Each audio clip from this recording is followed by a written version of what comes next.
In 1975, a film called Jaws, directed by Steven Spielberg and written by Pierre Benchley, was released into theaters. It broke box office records, established Steven Spielberg as an A-list director, and created a pretty cool ride at Universal Studios. Though it should come to no one's surprise that they made 3 sequels from it: Jaws 2, Jaws 3D, and Jaws the Revenge. They are all very different movies, but they have one thing in common: they aren't even close to the quality of the original. They all suck for different reasons, so let's go through these one by one and see how the Jaws franchise went from a critically acclaimed masterpiece to a film that has 0% on Rotten Tomatoes, starting with Jaws 2.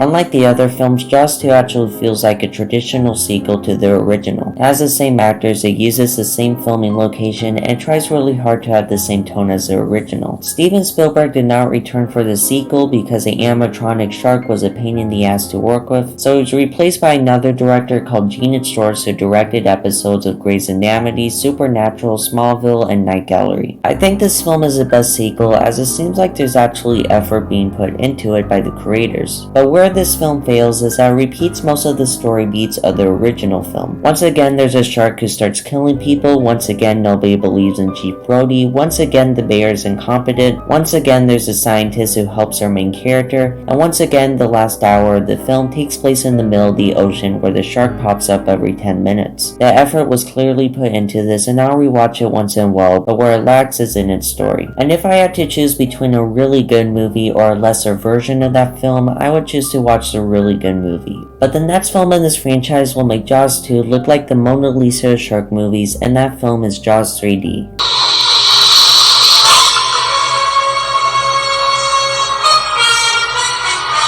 If your eyes are not already bleeding from this awful title card, then just wait till you see the rest of these awful special effects. It's like they're trying to cram as much awful CGI as they can in this film. I mean, look at this scene. It's like they photoshopped the shark in the picture and slowly made it larger. Words cannot describe how crappy this film looks. There's literally a scene where they showed the head of a CGI fish for 24 seconds. 24 seconds of the stupid fish head floating in the ocean. This is the least effort anyone has ever put into a sequel. There's only 2 reasons this film exists. The first is money, and the second is SeaWorld advertising their theme park. Why would watching a shark eating people alive for an hour and a half make me want to go SeaWorld? I have no idea. This whole movie is a definition of a cash grab. If you look up money in the dictionary, there will be a picture of this film. But you know what? I actually enjoyed it. This film is so bad that I was entertained by it from beginning to end. It's basically a so bad it's good movie. But even though this film has a 17% on Rotten Tomatoes, it still somehow made money in the box office, so we have one more movie to talk about. If you thought Jaws 3D sounds bad, just wait till you sink your teeth into Jaws the Revenge.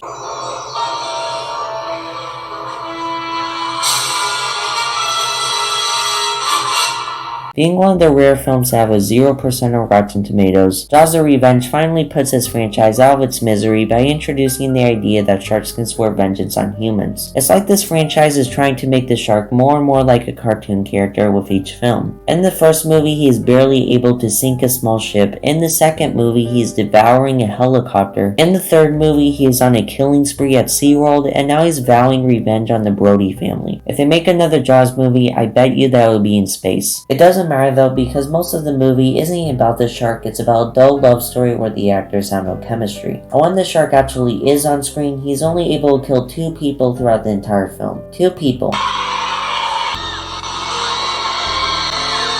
One of them wasn't even introduced, she was just some random person who was in the ocean and got eaten. But the most nonsensical part of this film is the ending. At the end of the film, one of the characters gets sunk into the bottom of the ocean on his plane and comes out absolutely okay. And then another character gets eaten by the shark, visibly being chewed to death in the shark's mouth while a bunch of blood comes pouring out of his body, and comes out okay.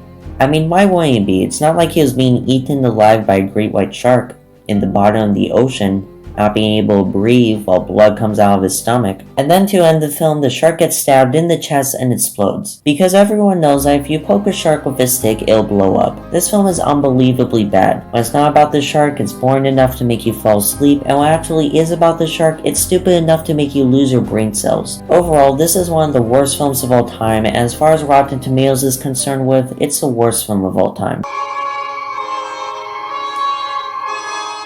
After going through these films, you gotta ask yourself, what in the world happened here? How could a franchise start with one of the best films of all time and with one of the worst films of all time? Well, each sequel has their own flaws. Jaws 2 follows the same story beats as the original, making it feel pretty lazy and unnecessary. Jaws 3 is just a cash grab with special effects and acting that's way worse than the first two films. And Jaws 4 is just plain stupid. The shark is dumb, the characters are dumb, and doesn't even try to make sense. I mean, the film is not entertaining for a millisecond. It's like they're trying to make you fall asleep. The first film had interesting characters, an interesting situation for the characters to overcome, and a fast pace that helps build up suspense. The sequels have none of that, and therefore they don't live up to the original. And if you want to know how I rank the Jurassic Park movies from worst to best, consider watching this video.